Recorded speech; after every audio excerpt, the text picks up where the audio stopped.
This is an Update Uganda for Way to Grace. I am Kathy Thomas, the founder and your host. Welcome back, everyone. You may hear all manner of background disturbances, crying babies, screaming goats, hammering.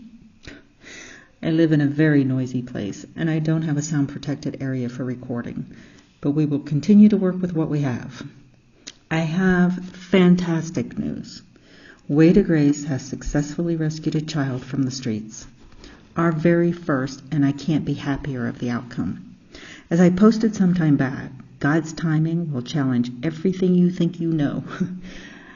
I didn't feel I was prepared to take a child this early in the program, but the Lord knew and had planned ahead of my small thinking. Of course. I had gone to CPS, which is the Central Police Station here in Mbali, where I live, in the morning to meet someone on a non-related matter. Since they were in the office, I came back that evening. On both occasions, I noticed a young boy, no shoes, old and torn clothes on a dirty little frame. I asked why this boy was still here at the station. I was told that he had been dropped off by an unknown person who said that the boy told him he had been walking far and was lost. He had been at the police station for a week, a whole week, waiting, sleeping on the wooden benches. I asked that one of the officers allow the boy to use one of their jackets since it was so cold that night. I'm not sure if they did. Their face showed their resistance since he was dirty and smelled a bit. I went home that Friday evening and could not stop thinking about that boy. With little sleep because of it, I felt I was led to go back. First thing in the morning, I was in the Child Protection Services office, asking what had been done to find the boy's family. I was told that without resources or staff, they could do nothing other than put some letters on a few of the buses that ran in the area where he said he was from. Otherwise, it was left to the officers to use their own funds for transport to travel those areas, looking on their own. You see, here most everyone does not own a vehicle. Even people you think would, like a police officer. No, they have to take a boda, a motorcycle taxi, just like everyone else. The department has a few vehicles, but they're only used for criminal cases that I've seen. So very little had been done to find the boy's parents, and it appeared nothing was going to happen to change the situation. But I knew what was about to happen. I had heard the stories from other street kids that have parents, but they have no idea where they are. This child would soon leave the police station once he grew bold enough and venture into town where he would certainly meet other street kids. And that would be the end of this innocent 7-year-old boy. He would be lost to street life and be hardened, drug-addicted, and criminalized by his peers within a few short months. Or worse, kidnapped for trafficking or witchcraft sacrifice. It may be where he was the first 2 days that are unaccounted for.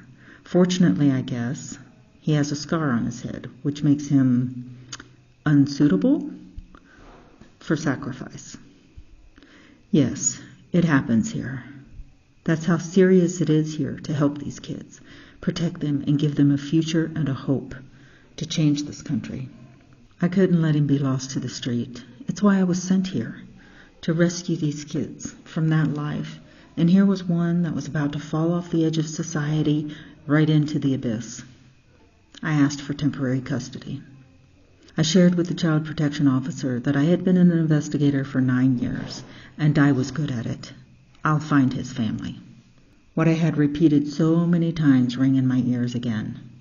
God always prepares us for what he has called us to do. Robert Chiwangulu came home with me. He spoke no English. I speak no Gisu, but somehow we were able to communicate. Me using English and sign language, he pointing and pulling on my hand to have me come see this or that. It was incredible that only in a few days we were able to easily converse this way. He learned to hear and understand English quickly. The statement Robert had given police had very little truth in it, and no one seems yet to know why. He had gotten the timeline and facts jumbled. Of course, the misinformation about his parents was understandable. He had not been told his mother had died giving birth when Robert was only 2 years old, and the father left right after. After waiting a few days on informants to give me answers that they assured me was coming, I waited no longer and headed to the mountain villages, following the leads in the report. The first day wasn't productive. I got a nail in my tire and had a pretty bad motorcycle accident up in the hills and drove home swollen and bloodied. My motorcycle was fine because it was on top of me sliding down the hill. But over the next 2 days, I had someone driving me because I could hardly bend one of my legs. But it was a very good thing. The one with me knew the area and the language very well, since his mother was from there. He had spent a lot of time in that village as a child. God knows how to put people together for his purpose.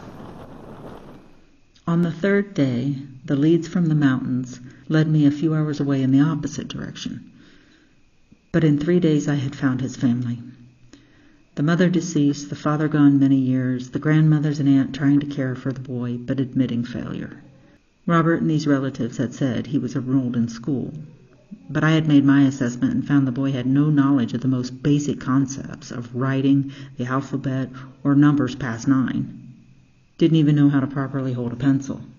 So I had enrolled him in school just a few days after bringing him home, thinking he was losing time, and I didn't know what the outcome would be with child services and these family members once they were found. It was obvious he was being neglected by whoever was supposed to be caring for him.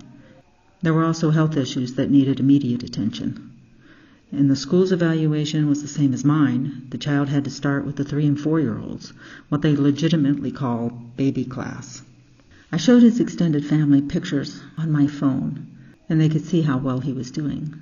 His family is a level of poor that people in the States only see in movies and documentaries, but it's so very common here.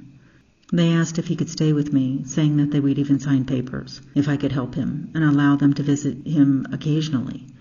I told them it would be up to Child Protection Services. Nearly a month had passed when all the facts were in. I had completed my report to the Child Welfare Officer. She returned to her office. They completed their investigation, interviewed the family members, and then I received a phone call. They were granting custody back to the aunt, the one the child believes is his mother, although he was staying with the grandmother.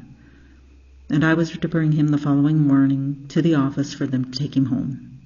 The officer warned them sternly that immediate change in the situation with the school and home was a requisite. And if this child went missing again, someone would go to jail. They agreed to improve the situation. Before leaving the office, I was very happy to hear the uncle ask me if I would allow Robert to continue at the school where I had him enrolled. He assured me that he would be able to arrange daily transport to and from the village, which is a bit far, therefore expensive for them. It has been a challenge to come up with that money, but I check on Robert each day at the end of school. He always runs and gives me a big hug and a huge smile.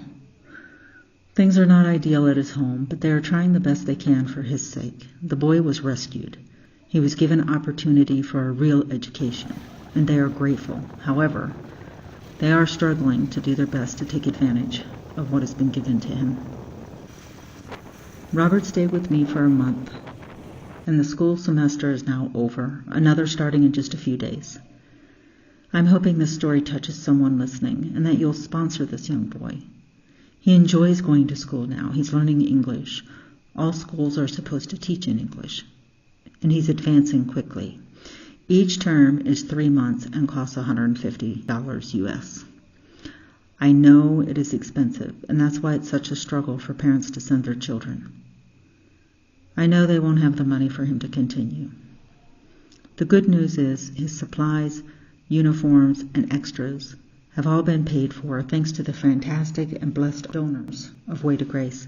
I thank you again because this is what it's about. Changing the course set by poverty and lack of opportunity due to circumstances beyond a child's control. He's 7. He can't change his world. Not yet. But you can. If you feel God is leading you and you would like to be a sponsor, a hero really, you can donate easily via PayPal at our verified page at Facebook/Way to Grace or paypal.me/Way to Grace. The fastest with the least amount in fees is the trusted app called Wave, WAVE, found in the Play Store. It's immediate and secure. First-time users will be asked for a photo of their ID, but don't be concerned. These people in this company have been operating for years. I have also used them for years. and thank God for them. You can also send a check, of course. My apologies for waytograce.org currently being broken with technical problems. We're working to find a solution. If you feel you need more information, please don't hesitate to contact me. Also, your support is tax deductible. Way to Grace is a nonprofit 501c3 organization, so you win by helping. Then you win again. I ask on behalf of Way to Grace and myself for your continued prayers, and thank you so much for your support. We need and appreciate them both. Until next time, blessings.